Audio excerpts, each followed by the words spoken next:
നമസ്കാരം, Vettan news on ടൈമിലേക്ക് സ്വാഗതം. കല്യാണം ഇനി വേറെ level. Basid wedding mall, Basid arcade, Poongottukulam, Tirur. IRTC ഹരിത സഹായ സ്ഥാപനവും കേരള ശാസ്ത്ര സാഹിത്യ പരിഷത്തിന്റെ സയൻസ് പോർട്ടലായ ലൂക്കയും ചേർന്ന് തദ്ദേശ സ്വയംഭരണ വകുപ്പിന്റെയും പൊതുവിദ്യാഭ്യാസ വകുപ്പിന്റെയും സയൻസ് കേരളയുടെയും സഹകരണത്തോടെ സംഘടിപ്പിക്കുന്ന പാഴ്പുതുക്കം ഫെസ്റ്റിവലിനോടനുബന്ധിച്ച് വെട്ടം പഞ്ചായത്ത് തല ശില്പശാല GMUP സ്കൂൾ പറവണ്ണയിൽ നടന്നു. Trendy and customise collection, best in budget. Theyyam പാട്ടിൽ പോലൊരു ഓപ്ഷൻ വേറെ ഇല്ല.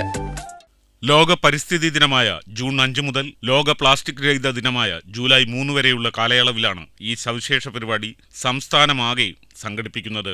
സാരി തരൂ, സഞ്ചി തരാം, പുതപ്പു തരൂ, പൂച്ചട്ടി തരാം, പേന ഡോക്ടർ, LED ക്ലിനിക്, നന്നാക്കി കട എന്നിങ്ങനെ സ്കൂൾ വിദ്യാർത്ഥികളെയും അധ്യാപകരെയും പൊതുസമൂഹത്തെയും ഉദ്ദേശിച്ചിട്ടുള്ള 12 വ്യത്യസ്ത പ്രവർത്തനങ്ങളാണ് ഇതിലുള്ളത്. ഇതിലൊന്നായ ഒറിഗാമി പോലൊരു കിറിഗാമിയുടെ വെട്ടം പഞ്ചായത്ത് തല ശില്പശാലയാണ് പറവണ്ണ GMUP സ്കൂളിൽ നടന്നത്. പഴയ കടലാസുകൾ ഉപയോഗിച്ച് ഒറിഗാമിയും കിറിഗാമിയും നിർമ്മിക്കുന്ന ഈ പ്രവർത്തനം ഓരോ കടലാസ് കഷ്ണവും എത്ര പ്രധാനപ്പെട്ടതാണെന്നും ശ്രദ്ധിച്ച് ഉപയോഗിക്കേണ്ടതാണെന്നും ബോധ്യപ്പെടുത്തുന്നതോടൊപ്പം അവ ഉപയോഗിച്ച് പുതിയവ പലതും നിർമ്മിക്കുന്നതിന്റെ സർഗാത്മകതയും പരിസ്ഥിതി സൗഹൃദ കരകൗശലവും സ്വാംശീകരിക്കാൻ കുട്ടികളെ സഹായിക്കുന്നു. Paravanna GMUP school headmaster V. Abdul Siyad ശില്പശാല ഉദ്ഘാടനം ചെയ്തു. IRTC ഹരിത സഹായ സ്ഥാപനം റീജിയണൽ കോർഡിനേറ്റർ ജയ് സോമനാഥൻ ശില്പശാലയുടെ ഉദ്ദേശ ലക്ഷ്യങ്ങൾ വിശദീകരിച്ചു. കേരള ശാസ്ത്ര സാഹിത്യ പരിഷത്ത് സംസ്ഥാന കമ്മിറ്റി അംഗവും സംസ്ഥാന അധ്യാപക അവാർഡ് ജേതാവുമായ CV മണികണ്ഠൻ മാസ്റ്റർ വിഷയാവതരണം നടത്തി.